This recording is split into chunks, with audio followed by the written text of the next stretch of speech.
Now George is going to talk about the settlement houses that were in Detroit in those days, in the 20s and 30s. Well, there are some houses all throughout Detroit, and I belong to the Franklin Settlement. It was one settlement house, and a boys' club was one on the west side. Jewish Center had different, so each area had a club, whether it's a settlement or a boys' club or a Jewish club.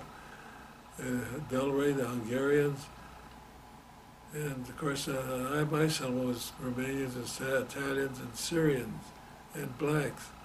So we were small groups of all these different nationalities and colors. And so yeah, you develop your little cliques, and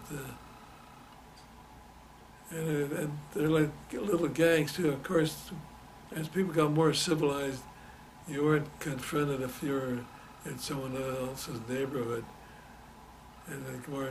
But in the early days, there was a sense, like a sense of protected by being a gang in your neighborhood, and then things kind of leveled off. People got more civilized and more civilized.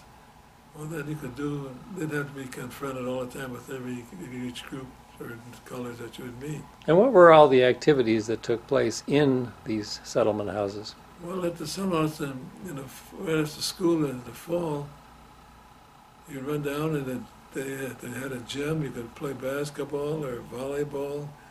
You had clubhouse rooms where you had different clubs, girls' club, boys' club. And they each had different activities. You had so many interests that were there, and each interest had an activity and had a room where they could do what the activities that they were involved in.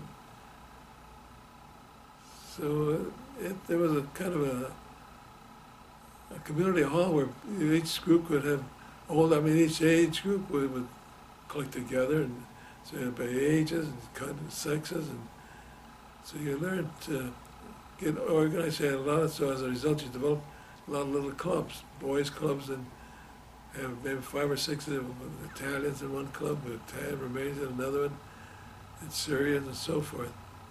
And then as a result, you had these clubs, then suddenly you developed teams, and you'd play sports, basketball in the fall, baseball in the summer.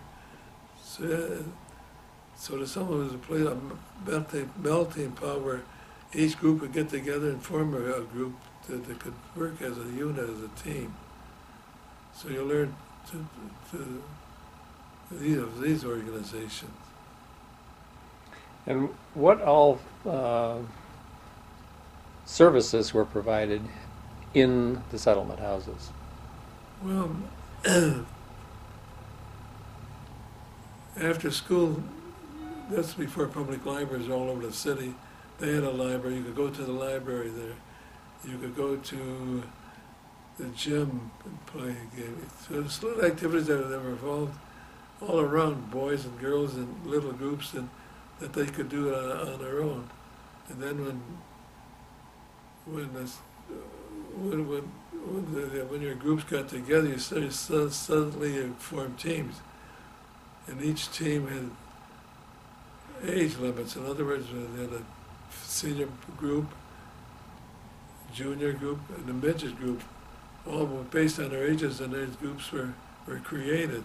And there were services there as well, such as a nurse and the nurse. Well, you were in the settlement house, and you had the facilities on medical treatments. On every Wednesday, they'd have a doctor be there, and people would come in with their aches and pains, and all services of the settlement. Of course, then you had the library, and you had all the different activities at the gym, all at the settlement. And you were active with that even through your college years and even beyond that. Well, I was always interested. Of course, when I went to college, I was moved out of the neighborhood, but I was always going to come back to that settlement for some of the weekend functions or whatever activity I was always involved in. But there was something going on at all times, at all ages, and all groups. So it didn't get boring. And like during the school year, after school classes, you'd run down to the settlement, get with your groups, and your activities from after school from 3 to 6, after some of the various activities that you're involved in, basketball or volleyball or something. Okay, thank you, George.